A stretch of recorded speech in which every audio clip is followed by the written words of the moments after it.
Okay, Brian, good to have you on early morning for you Yeah, in thanks for having me. around Chicago. Yes, Yeah, yes, yeah. it's good to be here. I just want to say that I really appreciate that we can have this conversation, and we got connected through Tony Starch some months ago, and I reached out to you because I saw you was involved in an organization called Fathering Together.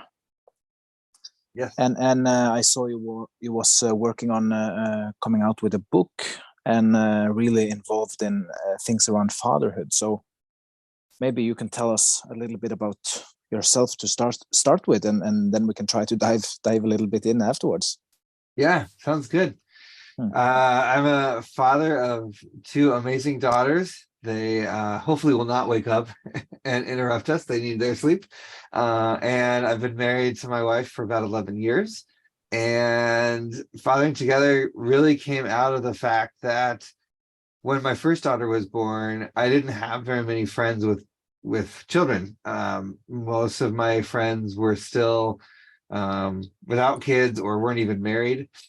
So my dad is a great guy. My father-in-law and I have a good relationship, but they are of a past generation, and I really wanted some friends to travel through fatherhood and learn together and kind of bounce ideas off of, like, what do I do when my kid does this or that, right? And so yeah, down the street from my house is this a local brewery, and just sent an email out to a bunch of people I knew, and I said, hey, we're all dads, let's go grab a beer and talk about fatherhood. And that was about 6 years ago, and we've been doing it ever since. I mean, so 6 years ago, when you asked the guys you knew about Yeah. talking about fatherhood, was that like? I mean, I'm just curious. Did they have any kind of resistance towards it, or was it? I mean, that was a cool thing to do. Yeah, I mean, most of the guys were like, this is new to me too. Like, we were all kind of like fumbling through it together. I mean, we all lived in the same area, so we knew each other. It wasn't like we were Mm. strangers. And we the first couple of months we just kind of like met up as we could, or especially when it got into the warmer summer months, there's a park nearby, so we were like, let's just meet at the park with our kids. But over time it started to kind of literally like formalize into like a monthly, like we said, all right, every second Friday of the month we're going to go to this bar and talk. And meanwhile, my friend Chris Lewis, who's the other co-founder of Fathering Together, he started this Facebook community and asked me to help organize it. He was like, hey, let's do this thing. And it was called Dads with Daughters. And at first it was just, again, a virtual meetup of our friends. A lot of us were blogging and writing about fatherhood or had podcasts or something, but we all kept inviting our friends, and then those people invited their friends. And within a couple of months, we had several thousand people in this Facebook group. So Mhm. that just kept building and building on a global scale. And Chris and I took notice. And I my background is in ministry and community organizing, and I just saw so many people joining that had a lot of pain and a lot of confusion around what it meant to be a good dad. Mm. And so Chris and I started talking, and I said, we really need to form a nonprofit or a business of some kind so that we can organize events or get resources for these guys that are really looking for ways to improve themselves, improve their relationships, you name it. And so Fathering Together was never a part of my professional development plan. It was not something that I was like, as a kid, I said, ooh, when I grow up, I want to start this, global nonprofit to help dads. But it was one of those things where I saw a need. I knew I had the skills to at least get something started and bring people together. And I'm not going to say the rest is history, because there's still a lot of bumps and there's a lot of things we can talk further about. But it was, there was a need, and we just kept fueling it with good resources, good community boundaries and rules, so to speak. And yeah, the Facebook group is one of the largest on Facebook for dads, and there's a lot of cool men that I've met over the last several years that I'm still in touch with. I just saw some of them earlier this week at a conference. We had never met before, just through Facebook or on Zoom screens like this. And yeah, it's really been a blast, a real blessing in my life. What has been your biggest, what can I say, struggle from starting that organization and until now? So many. I painted it as this like beautiful thing, and it is, but good things take time and energy. So one of the biggest challenges has just been balancing all of this with my family time. And there are definitely some moments where my kids, like my eldest, she's going to be 9 next week, and a couple of years ago was like, Dad, I know you're trying to help all these dads, but you're not being a very good dad to me. And I don't get to play with you as much as I want to play with you. And that, as you might expect, that hurt a lot. And it was a real wake-up call that I had a full-time job and then this volunteer project that was Fathering Together. And I realized that she was totally right. I was putting all of my energy into something that was not related to my children directly, right? Like, yeah, I was helping a lot of dads out. I was helping myself out, but I wasn't applying that knowledge to my children. I was kind of giving them my spare parts, my table scraps of energy, rather than, my first helpings, to use that metaphor. And so around that time, the pandemic was happening, a lot of things were going on, but I quit my job. I started putting all of my energy just into Fathering Together and just my family for about a year. And it was great. I was able to really respond to my children and step it around. So I think the first and foremost, the biggest challenge is just that balance between my professional identity and my fatherhood identity. And then second, very closely tied to that is starting any sort of business during a pandemic is not easy, and or just starting a business period. And so, and being a nonprofit comes with a host of other, bureaucratic and legal kind of things, especially here in the United States. And so after about a year, we're still going strong. It's still a great organization, but it's not something that I'm able to do full time financially. And so, the challenges that just arise with continuing to network, continuing to fundraise, lead programs, and all the things that go into a business is just something that we're constantly navigating. And actually, later today, I'm meeting with my board. We're having our year-end meeting to talk about, next steps for 2023.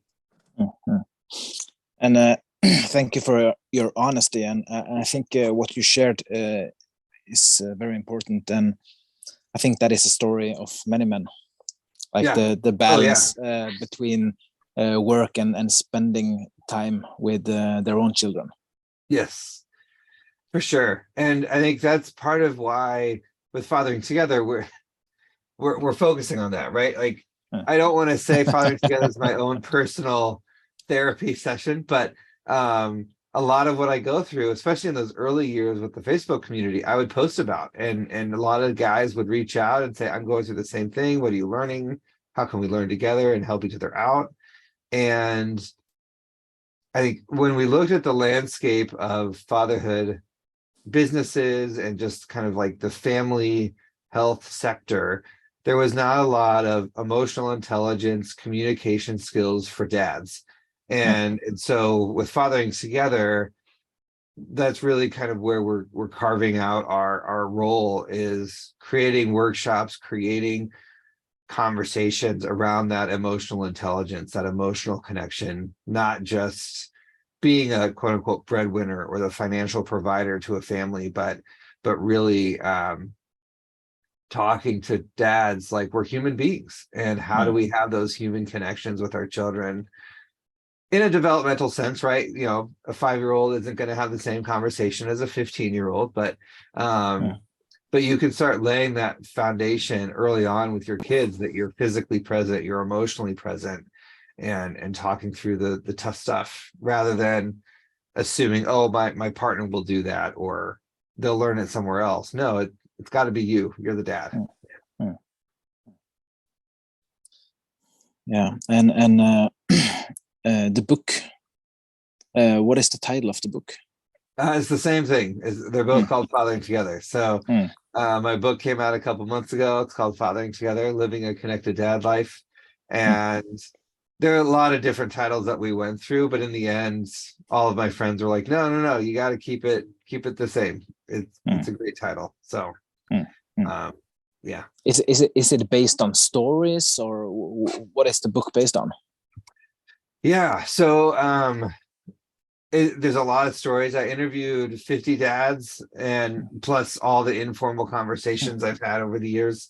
The backbone of the book, though, is using a theory called servant leadership. It was developed in the 1960s by this guy in the United States as really as a business strategy. He was a corporate leader, and he realized that as a CEO, he needed to really listen to his staff and create opportunities for the staff to grow and develop and do their jobs more effectively by serving them, by creating opportunities for them to grow.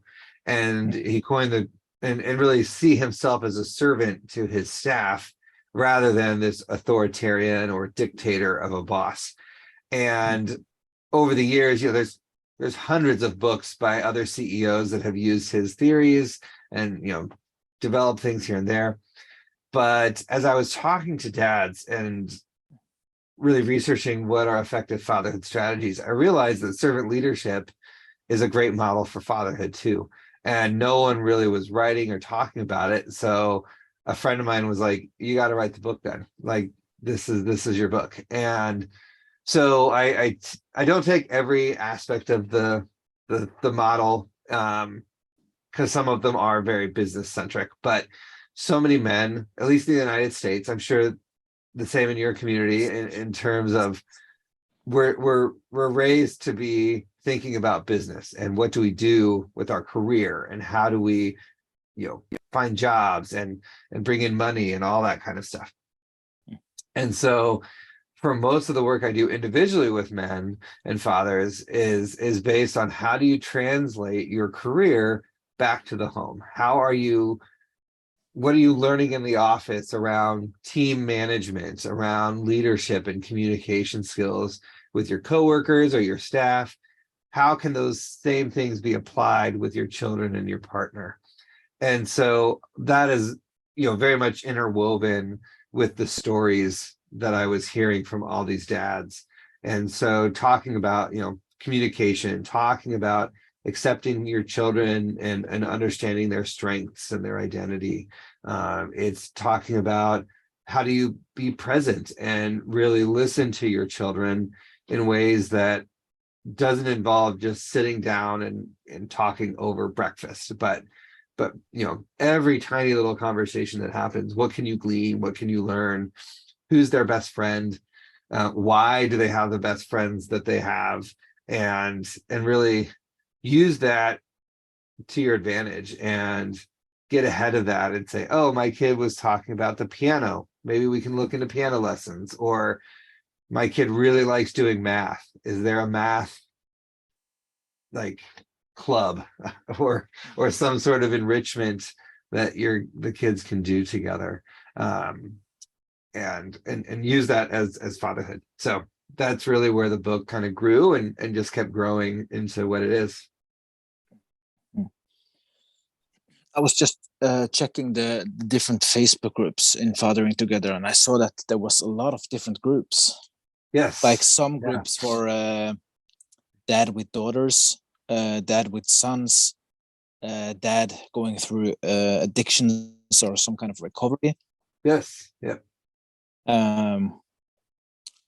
Maybe you can talk a little bit to that. What is the different kind of groups and yeah. Yeah, happy to.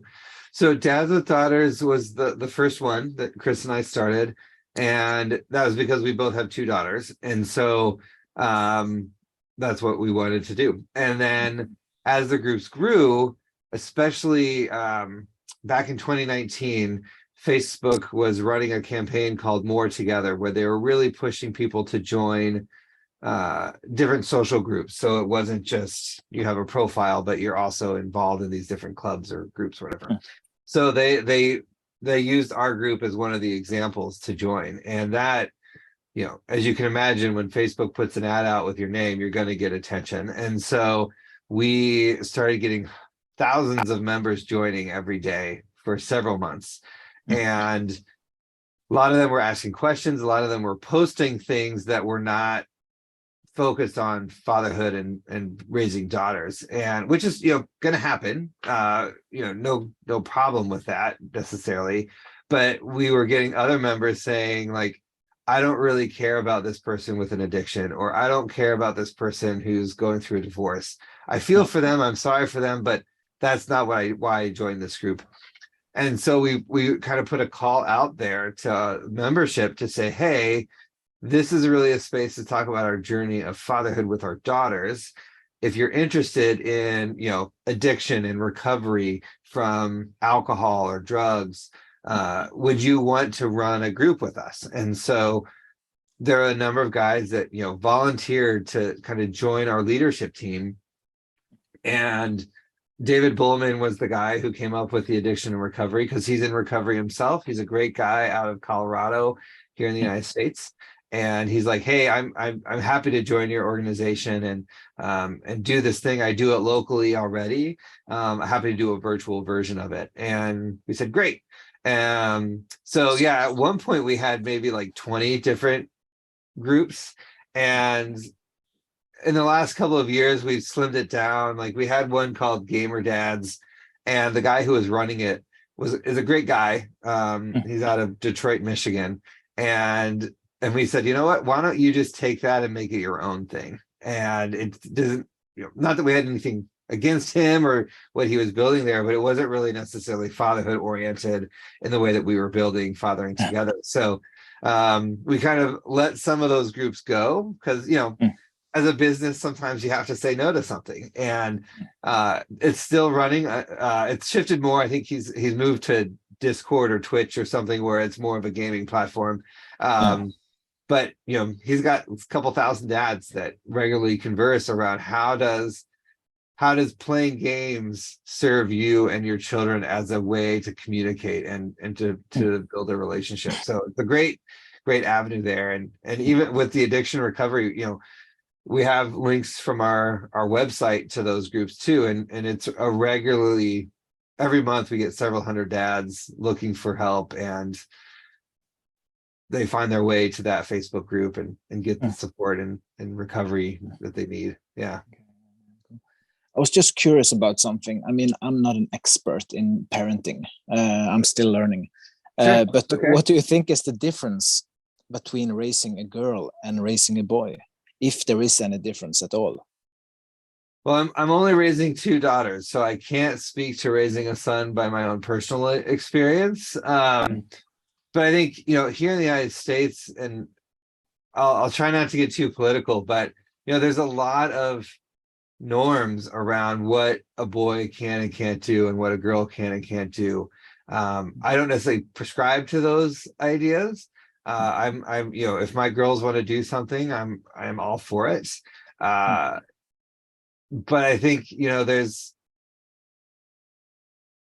when I was a boy in the 1980s, you know, there was a lot of messages in our culture that said boys can only do these things, and it's a lot of, you know, LGBTQ, anti-queer kind of messaging that says, like, yeah, as a boy, I can't hold hands, or I can't show emotion, or I can't do certain things because I'm a boy. And I think it's ridiculous. It's led to a lot of harm and trauma in especially in men. And that's why, you know, a lot of the work in the book and in our nonprofit is geared around how do you help your children understand their emotions. And that starts with, how do you understand emotions, and how do you Yeah. process what it means to be angry and happy, but also frustrated and jealous, and all these other kind of more smaller emotions that we don't talk about as often.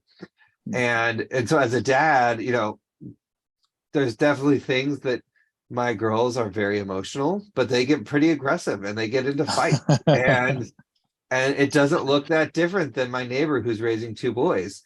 So I think there are definitely some societal differences that go into raising our kids, but at the core, you know, there's definitely not that much difference in, you want to raise a good human being. You want to raise someone who's confident and secure in their identity, and